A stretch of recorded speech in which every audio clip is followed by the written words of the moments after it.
यवतमाळ जिल्ह्यातील उमरखेड शहरामध्ये गावठी पिस्तूल बाळगणाऱ्या दोघांना अटक करण्यात आली आहे। उमरखेड पोलिसांनी ही कारवाई केली आहे। उमरखेड पोलीस स्टेशन हद्दीत गावठी पिस्तूल बाळगणारा व्यक्ती हदगाव रोडवर असल्याची गोपनीय माहिती पोलिसांना मिळताच तात्काळ पोलिसांनी संबंधित ठिकाणी जाऊन श्रीनिवास धाब्याजवळ ॲक्टिवाजवळ 2 व्यक्ती उभे असल्याची माहिती मिळाली। त्यावरून उमरखेड पोलिसांच्या पथकाने त्यांची अंगझडती घेतली असता त्यांच्याकडे गावठी पिस्तूल आढळून आल्याने 2 आरोपींना पोलिसांनी या प्रकरणी ताब्यात घेत अटक केली आहे। तर 15 दिवसात 2 गावठी पिस्तूल सापडल्यामुळे उमरखेड शहरात दहशतीचं वातावरण निर्माण झाल्याचं दिसून येत आहे। तर ही कारवाई यवतमाळ पोलीस अधीक्षक डॉक्टर पवन बनसोड यांच्या मार्गदर्शनाखाली उपविभागीय पोलीस अधिकारी हनुमंत गायकवाड आणि पोलीस निरीक्षक शंकर पांचाळ यांच्या मार्गदर्शनात पोलीस स्टेशन उमरखेड डीबी प्रमुख उपनिरीक्षक अनिल साबळे आणि त्यांच्या पथकाने केली आहे। जिल्हा पोलीस अधीक्षक आदरणीय डॉक्टर पवन बनसोड सरांच्या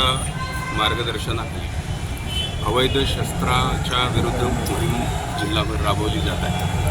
त्याचाच एक भाग म्हणून उमरखेड पोलिसांनी डीबी पथकाचे प्रमुख श्री PSI श्री सावळे, प्रोबेशनरी PSI श्री इंगळे आणि त्यांच्या पथकाने आज हदगाव रोडवर अग्निशस्त्राची कारवाई केलेली आहे। त्यामध्ये एक गावठी बनावटीचे पिस्तूल आणि मॅगझिनसह मिळालेला आहे आणि त्यामध्ये वापरलेली जी ॲक्टिवा गाडी आहे होंडा ॲक्टिवा ती सुद्धा जप्त केलेली आहे।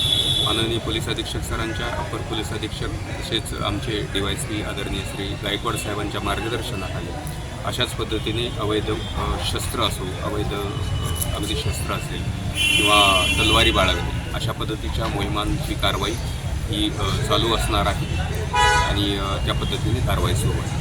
प्रतिनिधी अजित महिंद्रे, न्यूज टुडे 24, उमरखेड, यवतमाळ।